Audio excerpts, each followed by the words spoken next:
What's up, YouTube? So we got BMF Season 3, Episode 3, man. And this was a very interesting episode, man. We're going to start with one of the most important scenes. So, in the start of the episode, Terry got one of his men to get inside scoop on Henry because he wanted to know how she was running things and how she does things and who she's working with and all that. So, he gives them the information they need, and he tells them that they have a shipment coming up. Terry then orders his guys to make sure that that shipment does not happen. Terry's guys pull up and ambush, and obviously the shipment was being made by Detective Bryant and Henry's blood, one of her family. So instantly, one of Terry's guys ends up shooting the dude that was related to Henry, man, as we can see right here. So as they try to finish the job, then Detective Bryant hops out and he starts shooting back at Terry's men. They also couldn't peep that Bryant was the one shooting at them for real. Like, they couldn't really tell, until one of them, finally got eye contact with Bryant and saw him. But Bryant ends up hitting one of them. So they're both shooting at each other. Then the cops come. And it's Detective Veronica, Bryant's old partner. And we all know that these two was mingling with each other, man. They was getting it in. So this definitely made things interesting.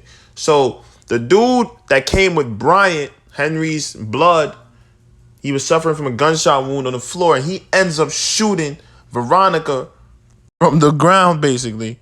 When he's about to put the finishing touch on Veronica, like the finishing shots, Bryant comes in from the back and ends up shooting him, bro. So Bryant killed Henry's family, basically to save Veronica. But the interesting thing here is now Veronica knows that Bryant is also working with a drug organization. But you could tell Bryant still got love for Veronica. That's why he saved her life. He could not see her go out like that, man. So obviously, I don't think Veronica is going to say anything. She's obviously, I think for sure, going to be helping Bryant out this season. But after this, Bryant breaks the news to Henry and he tells her, yo, that nigga's dead, man. And Henry is tripping. She can't believe it because this was somebody that she was so closely related to. And Bryant insinuates that it was Terry. Saw how mad Henry was, man, and it seems like she's looking for get back and she's looking to do something to Terry or even Meech, bro. She's ready to make a move. You see her at the end of the episode saying, I'm going to make this right.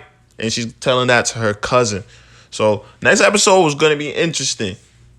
Also see this episode, Meech and his crew ends up finding out who Glock is. One of his biggest enemies, the dude who tried to have Meech killed. They get into it, and through this conversation, we found out that Glock has a lot of motion and a lot of control in the city, and he's not about to let Meech just come in and take over.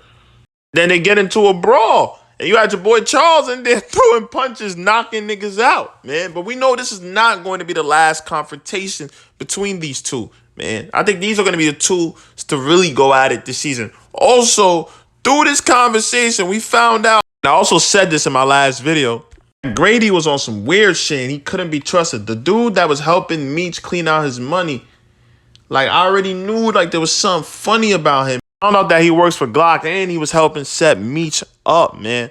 So Meech and his mans gave him the belt, man. They beat the shit out of him, rightfully so.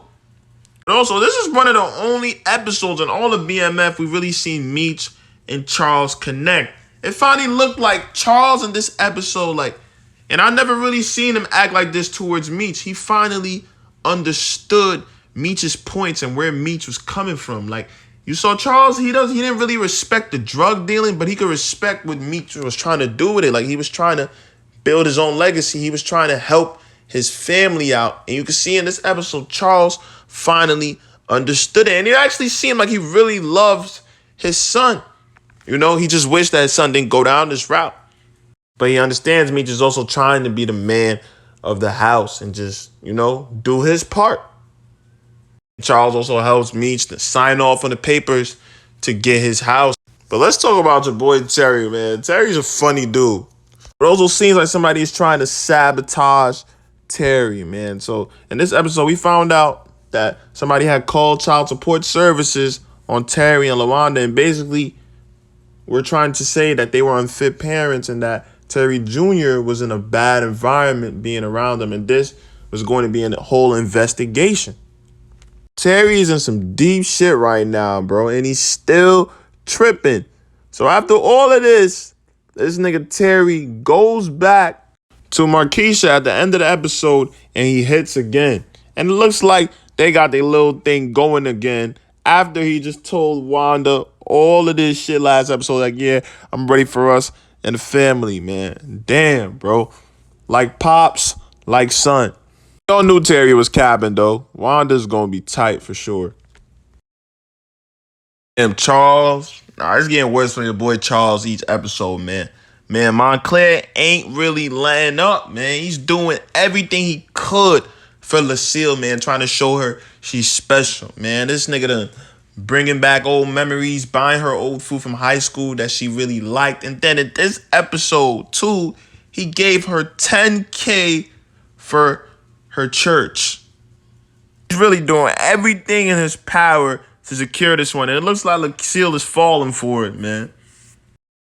And look what happens with your boy Charles at the end of the episode.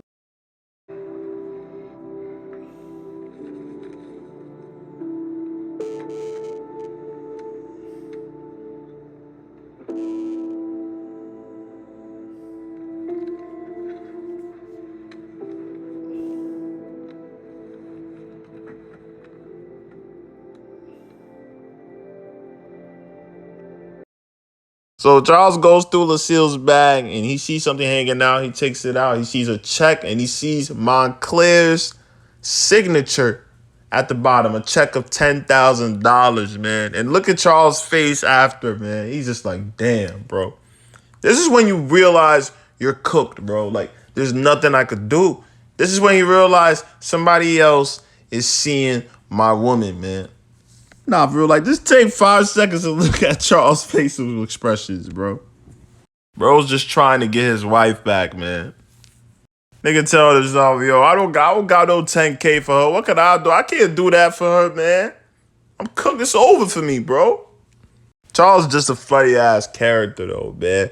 But that's it for this episode, man. Let me know what y'all think about the BMF season so far. I think it's starting slow a little bit, but it's getting very interesting, man.